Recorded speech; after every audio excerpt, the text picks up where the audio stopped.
What's up, Interweb? RhyQuinn here, and welcome to my Week 3 CBL match against the Knoxville Beartics and LaxAttax. And this is a match that actually happened, which is great. It's an actual game, official, sorted, no forfeits in this one. And for those of you that aren't aware in the CBL, in order for me to reach the playoffs in the CBL, I need to win this game by 5-0 or 6-0 if my Week 2 opponent, Aussie, if he forfeits his Week 3 game, I need to win this game 5-0 or 6-0 to mathematically make the playoffs. Either way, I have to win. If I don't win this game, then I can't make the playoffs regardless.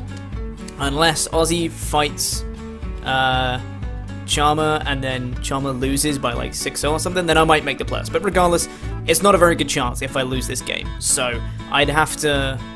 I basically have to win this game, essentially. That's what it comes down to. So, if you want a more in-depth look into my team, make sure to go down in the description and check out the team analysis video that's down there. It just goes into why I brought what I brought, but I'm going to really quickly go over the team that I'm bringing. So, from left to right, I'm bringing an expert belt Hitmonlee, I'm bringing a Shuckerberry mostly defensive Jirachi, I'm bringing a Scarf Darmanitan, I'm bringing a specially defensive Assault Vest Tangrowth, a Shuckerberry with a very specific spread Garbodor, and a fairly standard Mega Pidgeot with Refresh. So, the team that LaxAttax could have brought to this game is Kieran Black, Klefki, Crobat, Crocodile, Regirock, Miltank, Mega Blastoise, Mew, Machamp, Scolipede, and Luxray, and he's elected to bring Scolipede, Mega Blastoise, Kieran Black, Regirock, Mew, and Klefki. This is basically all the things I didn't want to see. Aside from maybe Crocodile, I was probably more scared to see than Regirock, maybe. Aside from that, this is pretty much all the stuff I didn't want to see. I was expecting these things to come, but I didn't want to see them. So I was pretty spooked, honestly, when I saw this team, because there's a Scolipede and a Kieran Black and a Mega Blastoise, a Mew that could really be anything, Pranks and T-Wave on Klefki, that's just a bad time all in all. So yeah, this is the team that he's elected to bring. Let's get into this game and let's see how this thing goes. So, I decided, when I looked at this matchup, I decided I wanted to lead with Jirachi because I felt like it was probably my best lead overall. I could potentially get up rocks, which would really hinder the Kieran Black and the Scolipede. So I'm going to lead with my Jirachi, but unfortunately he reads that one like a book, and he leads with the Mega Blastoise. I don't want to stand and take a Dark Pulse, so I'm going to switch out into my specially defensive Tangrowth with the Assault Vest, and we can see that he goes for the Dark Pulse right here, and I can see he is specially offensive from that damage, which is no bueno for me. Sorry if something just popped up on my laptop right there. I'm just going to go for the safe Giga Drain as he switches in his Klefki. Now I'm expecting the T-Wave, and I'm going to go into my Limber Hitmonlee because I cannot be paralyzed from this thing, which is exactly what he goes for, which is fantastic. Now I'm risking here that he does have the Fairy move, but I'm expecting him not to, so I'm just going to go right now for the knockoff, expecting the Mew switch in, and that's exactly what he does, but he is Coral Berry and doesn't do that much. I know that another knockoff from now is going to do about 40%, so this thing I can see that he's max HP, possibly specially defensive, but he's not physically defensive. I'm going to go into my Tangrowth, and now I'm going to scare it out, and I'm going to go for a Leaf Storm, really hoping that the Kieran Black and the Scolipede don't switch in. He switches in the Kieran Black, which is no bueno. So now I'm at -2, I've got a switch here, I'm going to go into my switch in into it, which is my Jirachi, but he sees that one coming a mile away, he goes for the Earth Power and he pops my Shuckerberry, which is no bueno, and he gets a crit, just to rub salt in the wound. Now, I count at this point, and I saw that that was an absolute min roll off Max Special Attack Life Orb Kieran Black. That was an absolute min roll, but with a crit. With Max Special Attack, without the crit, and without the Shuckerberry, there's about a 50% chance for him to kill me right now. There's about 50% chance for him to kill me. So, I basically took the risk. Because what I wanted to do was hopefully live the hit, and then T-Wave this Kieran Black. That was pretty much all I wanted to do, was live the hit and then Thunder Wave it. That was it. If I didn't live it, then that's okay, because what else am I going to do in this situation? I do not have a safe switch in to this Kieran Black, because it's a Kieran Black, so I'm forced to stay in at this point, click Thunder Wave and hope I live. But he actually switches out his Kieran Black and goes out into his Mega Blastoise as I go for the Thunder Wave, and luckily that Mega Blastoise is now paralyzed. I'm going to switch out because, again, I don't want to take a Dark Pulse. I have a dedicated switching into this thing. He does get full powered that time, not sure what he was going for there, but now he's going to switch out and go out into his Mew. As I do go for the knockoff, expecting it, but it's not going to do that much. I was hoping it was going to be something that wasn't the Mew, just so I could knock off their item, but now I'm going to go back into Jirachi. It's taken too much damage for it to be a safe switch into Kieran Black anymore, and now it does knock off, but it doesn't do that much. I'm just going to go for rocks, expecting the switch. Again, going to really hinder that Scolipede and Kieran Black, which is awesome. Now he goes out into his Kieran Black as I stay in with my Jirachi, who's expecting my Tangrowth switch right now, but I stay in to go for the Zen Headbutt, and it doesn't quite knock him out. But he does die to rocks next turn. I'm going to stay in. I could have made an offensive switch out into Mega Pidgeot, did not want to risk it, because now my Jirachi goes down. I bring in Mega Pidgeot. I know I outspeed because he's Life Orb. I Mega up, and I click Hurricane, and I've got my Mega off safely, which is fantastic. So that Kieran Black goes down, no problem, and that Kieran Black is out the way, which is fantastic. I did lose Jirachi in the process, but Jirachi was my switch in Kieran Black, so I don't mind. In comes the Regirock, and I switch out into my Tangrowth here, because it's the thing that does the most damage to it that's left on my team, as he sets up his rocks, which is a bit annoying for Dom and for Mega Pidge, but what are you going to do? It goes out into his Mew, as I go for the safe Giga Drain, only doing 19% to him, confirming that this has definitely some special defense investment. I'm going to switch out to Hitmonlee right now, because I don't really need it. It literally does the least amount on my team, and I'm just going to spam knockoff until he kills me, essentially. I'm going to leave it in range to where I can bring in Darmanitan after Hitmonlee dies, and I can kill him, essentially. So he's going to knock on my Expert Battle here, and I'm only doing 37% with the knockoff, which means he can probably restore me out, but at the same time, I just want damage on this thing. I'm sacking off Hitmonlee here, and all I'm doing, I do get a crit with that knockoff, which is nice, but all I'm doing is just waiting until he kills me, because he's going to be at a point where I can revenge him with basically anything. I was thinking either Mega Pidgeot or the Darmanitan. I wasn't sure if he was max special defensive at this point, but I was thinking probably Darmanitan was going to be the thing that I was going to switch in and potentially kill him with. Going to keep just spamming knockoff, and I think this turn, nope, it might be the turn after. There was a lot of knockoffs here. Go for another knockoff, get him down to just under half as he goes for the Ice Beam here. Gets a crit on me, doesn't freeze me, thank God.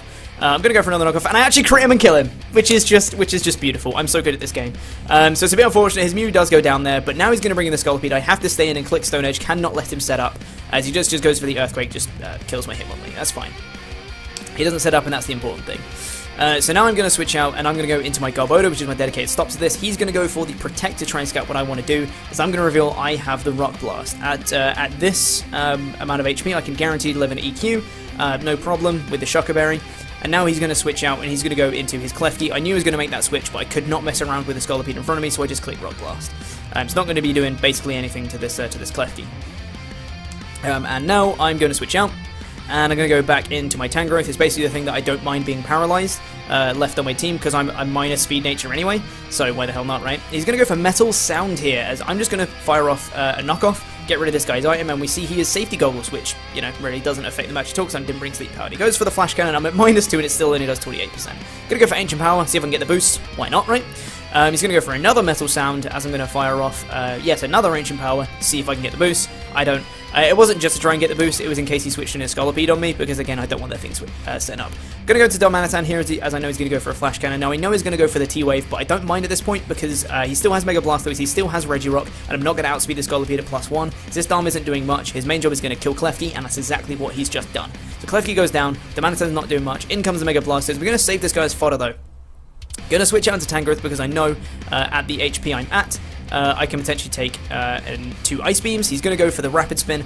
Now at this point he goes for the Ice Beam. He does 40%, but I can get some nice HP back if I don't get full powered, which I do. Now I'm going to switch out. I'm going to sack off the Dome, which is what I saved it for fodder basically, just so I can get some regen back on the Tangrowth. He's going to Ice Beam and kill my Darmanitan. Going to bring in my my Tangrowth right here. And I know I can take an Ice Beam. As long as I don't get full powered again, I can Giga Drain him, get some nice HP back. Could have Leaf Stored, but again, I didn't want to risk the Scolipede switching in. Going to do just under half to him, get some HP back. It's not enough to take another Ice Beam, but he gets full powered on this turn, which is fantastic. I'm going to go for another Giga Drain and knock out the Mega Blastoise, which is fantastic. Doesn't really matter too much, honestly, because if he had knocked me out, I could just bring in Mega Pidgeot and just Hurricane and kill him. He's going to bring in the Scolipede. I'm going to stay in, because I can't do anything else against this thing. He's going to go down here. I'm going to bring in my Garbodor, and I'm just going to click Rock Blast. I can't mess around with this guy. He knows I have Rock Blast, but he thinks he can kill me. Going to go for the EQ. I chew it with my Shocker Berry, and now I'm going to fire for Rock Blast, and I just got to hope I don't get 2 hits. I get 1. I get 2. Don't give me 2 hits. I get 3 hits. Scolipede goes down, and that is fantastic. But now it's just Regirock, and Tangrowth has gone down. So I'm going to click Seed Bomb for a bit of damage, and I'm going to have to go after my Garbodor goes down. I'm going to have to go into Mega Pidgeot, click Hidden Power, and hope for the best, honestly. I know it's not going to kill him, I just have to hope it does enough, and I have to hope that he packs Rock Slide, not Stone Edge, and it doesn't kill me. I go for the Hidden Power, it's only doing 36%, and he goes for a Stone Edge, and he knocks me out, and that is a 1-0 loss against LaxAttax and his Knoxville Beartics. That was a really, really fun match. There was a lot of things that happened in that match that I was very happy with. The Garboda stopping the Scolipede like it was intended. Kieran Black going down pretty early, which was very nice indeed. The Hitmonlee switching in on a T-Wave, Limber coming through on that, which was awesome. Mega Pidgeot doing Mega Pidgeot things, knocking out Kieran Black, which was awesome. So it went decently well. It just came down to that Regirock at the end. Tangrowth did its job, switching into the Mega Blastoise. Unfortunate full power, but then I did get a return full power as well. Was able to knock him out. But yeah, it was a fairly solid match all in all. Pretty decent prep on both parts, I'd say. It just came down to, he just a little bit outplayed me in the match, I guess. He did have the things that absolutely annihilated me, being the Scolipede and the Kieran Black. And at the end of the day, it was week 3 in CBL. Scarf Darmanitan did not have a very good matchup. He has 3 of the better switch-ins in the game to Darmanitan. He has Regirock, Miltank, and Mega Blastoise at his disposal. And I still wanted to bring a Scarf Darm just because I love Scarf Darm, because it's like my favourite set. So I just brought it anyway. Probably wasn't the thing to do in this situation, but I just brought it anyway. Everything else was kind of serious, but I just went, Scarf Darm, screw it. I was also strongly debating bringing Tyranitar to this game, because it also did an ow to my opponent's team. But the main issue with Tyranitar was that it got outsped by basically everything, apart from Regirock. So it would have been brought over Mega Pidgeot. So if I'd have brought T-Tar, maybe things would have been different. I could have crunched the Mew, Superpower on the Regirock, Rock Move on the Scolipede and the Kieran Black, and I could have done decent damage to the Mega Blastoise because it was especially offensive, not defensive. So and I had EQ for the Klefki if it didn't have Magnet Rise. I don't know what its full set was. But yeah, that's the match. That's a 1-0 loss. So unfortunately, we are most likely not making playoffs in CBL. The other game hasn't been played yet, so I don't know whether we've made playoffs or not. Highly unlikely that we'll make it though, because either the opponent is going to forfeit, meaning that my week 1 opponent Chumwart's going to move on into the playoffs, or if they do play, then he's going to have to lose by quite a bit in order for me to make the playoffs. But I will keep you guys updated. If you see more CBL uploads from me, then you know I've made the playoffs. If you don't see any more CBL uploads, then I obviously haven't. But yeah, that's going to be it for CBL Week 3 and possibly for the CBL overall. So thank you very much for watching the CBL and this week's upload. If you did enjoy, make sure to leave a like on the video. Make sure to head down in the description and you'll find links to LaxAttax as well, and also to my Team Builder video if you haven't watched that yet. If you want to get more in-depth look into why I brought what I brought and why I didn't bring the other things, that'd be cool. But once again, thank you very much for watching, guys, and hopefully I'll see you guys soon. Toodaloo.